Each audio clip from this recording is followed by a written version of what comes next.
aqui hoje, nesta quarta-feira, para vos falar de uma distinção importante e que várias pessoas me têm solicitado que fale sobre este tema, que é a distinção entre o aval e a fiança. Portanto, a diferença entre aval e fiança, principais diferenças e principais distinções.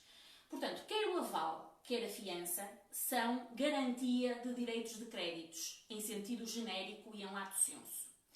O aval é uma garantia que alguém dá, por exemplo, em determinados documentos, quando as dívidas são tituladas por títulos bancários, títulos de crédito, ou não. Por exemplo, uma livrança, que é um título bancário, ou uma letra, que é um título de crédito a título particular e que funciona muito no fluxo da economia comercial dos dias de hoje. Já existiu mais, mas ainda continua a existir.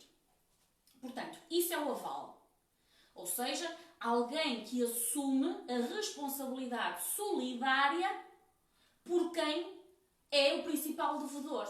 Ou seja, existe a figura do devedor principal, existe a figura depois do avalista, mas que em caso de incumprimento responde na mesma linha e automaticamente e ao mesmo tempo, indiscriminadamente, pela dívida, pelo valor em dívida e com o seu património pessoal também. Isto acontece também muitas vezes em empresas, quando a letra ou a livrança é da empresa e o aval pessoal é, por exemplo, do seu administrador ou do seu sócio-gerente. Aí, de facto, há também essa dupla responsabilização da sociedade e do património societário. Já a fiança é uma garantia também de um direito de crédito, pedida muitas das vezes a título particular. Nos contratos de arrendamento, por exemplo, nas confissões de dívida, em contratos que impliquem transações comerciais e que, para haver uma maior garantia de cumprimento, exista de facto a questão do fiador. E qual é a principal diferença? Bem, eu posso dizer que hoje em dia basicamente é nenhuma. Porquê? Diz-me alguém, eu só assinei, eu só fiz para ajudar e agora veja lá o que é que me aconteceu na vida. Pois é, porque assim, hoje em dia, ou melhor, antigamente, antes de a nova lei, da Lei Uniforme das Letras e Livranças, de facto, a responsabilidade do avalista era solidária e a responsabilidade do fiador era subsidiária. Ou seja, no aval das letras e das livranças, ou em cheques, que caiu em desuso, mas também existia, de facto, vai no mesmo patamar a responsabilidade, enquanto que na fiança havia e cumpria-se escrupulosamente aquilo que é o benefício da execução prévia. O que é o benefício da execução prévia? O fiador gozava do benefício da execução prévia.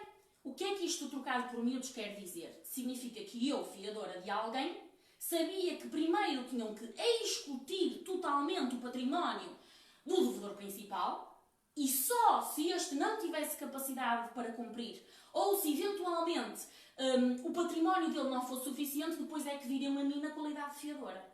Isso é uma responsabilidade subsidiária.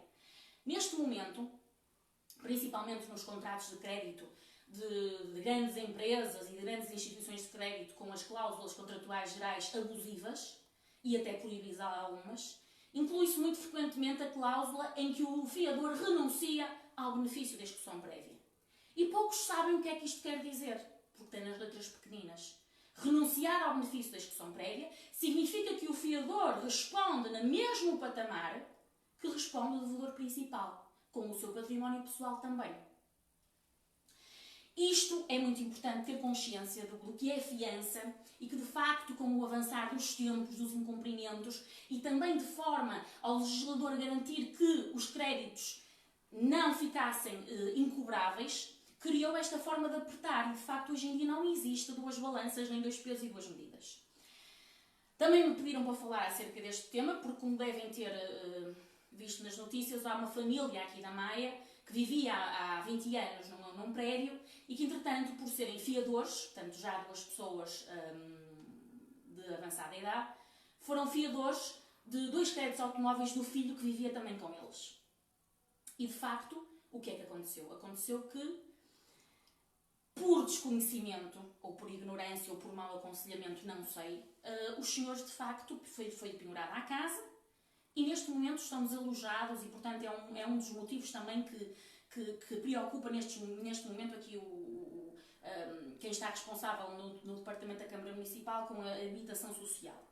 Mas isto é o que vem publicitado. Todos os dias surgem situações destas. Pessoas que tiveram elas que se apresentar à insolvência por causa de créditos mal resolvidos.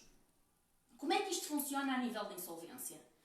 E para aqueles que sabem, para vocês que sabem para quem é que estou a falar. Portanto, numa situação em que sabemos que vai haver um incumprimento ou a probabilidade do cumprimento existir é grande, então façamos o seguinte: o devedor principal apresenta-se à insolvência, dentro do período que a lei prevê. Normalmente 60 dias a 90 após o conhecimento da sua situação de insolvência e precariedade económica. E então aí cria-se a tal bolha protetora que eu vos explico aqui muitas vezes no escritório dos insolventes e responde só aí o património deles. Porque só o património dos insolventes são responsáveis pelos créditos deles e pelas dívidas. Os fiadores, no final dos 5 anos do período de cessão, poderão ser não ou não chamados, mas normalmente não são implicados e quando são chamados há defesa para isso. Há acórdãos e doutrina que de facto aplica-se e de facto aí os fiadores são salvaguardados. Agora, se não se atuar e se deixar prolongar no tempo o incumprimento, acontecem situações destas. Ou seja, os fiadores veem o ordenado penhorado, veem os imóveis penhorados se os tiverem, a mobília de casa, créditos, por exemplo, de IRS, agora é numa fase em que vamos entrar em períodos de reembolso. Portanto, é preciso ter consciência do que é hoje em dia ser-se fiador de alguém. É assumir no mesmo patamar de responsabilidade a dívida perante o terceiro credor. E, portanto, quando se vai em caso de incumprimento acionar esse incumprimento, junta-se, faz aquilo que em direito se chama um litisconsórcio necessário passivo e aciona-se o devedor principal e os fiadores. Portanto, hoje, mais uma vez, tentei chamar-vos a mim para que percebam e cada vez consigam acompanhar mais esta maior consciencialização jurídica que eu quero que as pessoas, enquanto cidadãos comuns e com as atividades profissionais diversas que têm, de facto, comecem também a ter consciência jurídica. O ser cidadão. Que direitos eu tenho? Que deveres eu tenho? Desconheço. Então, vou primeiro contactar alguém que efetivamente saiba ou domine o assunto. Portanto, sabemos que aqui, neste gabinete, praticamos a advocacia preventiva e não a curativa. Porque a advocacia curativa nunca é aquela que é mais benéfica para si, não é?